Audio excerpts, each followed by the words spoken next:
Quand tu arrives dans une nouvelle communauté, tu as besoin de créer des liens, tout ça. Donc, j'ai commencé à m'impliquer depuis 2 ans. C'est vraiment ça qui fait que tu crées des liens avec des gens et tout ça. Fait que c'est parfait. L'objectif de la corporation, là, c'est de faire en sorte que les familles bougent, s'impliquent, autant au niveau du loisir culturel, loisir scientifique. Loisirs et sport La Naudière, c'est vraiment grâce à eux si je suis là, puis c'est grâce à eux si Secondaire en spectacle existe dans la région. C'est un projet extraordinaire et je suis certaine que c'est un projet qui aide les jeunes à se lever le matin et à venir à l'école. Notre objectif, nous, c'est une bougie d'allumage et l'accompagnement. Parce que dans le fond, le travail, là, ce sont ces gens-là qui le font. C'est pas juste du travail, c'est de l'implication sociale. On a de l'échange avec les citoyens. On essaie d'améliorer un petit peu partout. Puis quand on a des résultats, c'est bien le fun.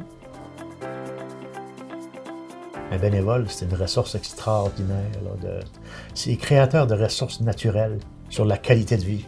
La reconnaissance d'aujourd'hui, c'est ça, c'est la reconnaissance que dans chaque paroisse, il y a beaucoup de ressources, des ressources bénévoles, et qui permettent d'exploiter des richesses. On est comme des mineurs, n'est-ce pas, qui exploitent les richesses locales.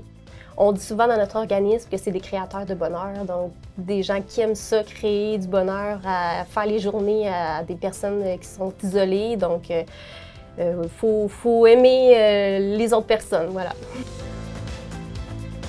On est des groupes de bénévoles, des conseils d'administration, tout ça, c'est des gens qui s'impliquent. Je suis pas tout seul, tu sais, je veux dire, on est une gang qui collabore.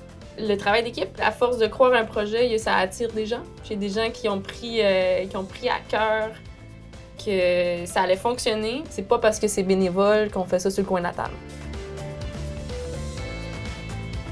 La plus grande richesse qu'un bénévole peut recevoir, là, puis la plus grande reconnaissance, là, c'est que ses pairs lui disent « Hey, bravo ».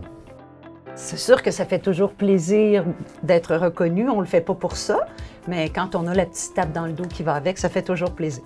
De voir qu'il n'y a pas juste notre groupe qui a cette passion-là, mais ça déborde de notre groupe-là. Fait qu'il y a d'autres gens aussi qui aiment nous suivre et qui sont contents de ce qu'on fait. La satisfaction, c'est pas du devoir accompli, parce que moi, je ne considère pas ça comme un devoir, le bénévolat. Dans le fond, c'est pas une mission non plus, mais c'est un besoin de redonner. On prend goût à l'implication. Le bonheur qu'on donne à notre petit enfant ou à nos enfants, quand on a plusieurs, on veut leur donner aux autres. Puis là, c'est un cercle vicieux, parce que tu commences avec ta micro pour finir à faire tout le monde. Puis là, plus ça va, puis plus tu prends des comités, tu fais d'autres choses, puis là, ta sphère de bénévolat grandit. Mais au travers de ça, tu fais grandir tous les gens auxquels tu apportes du bien.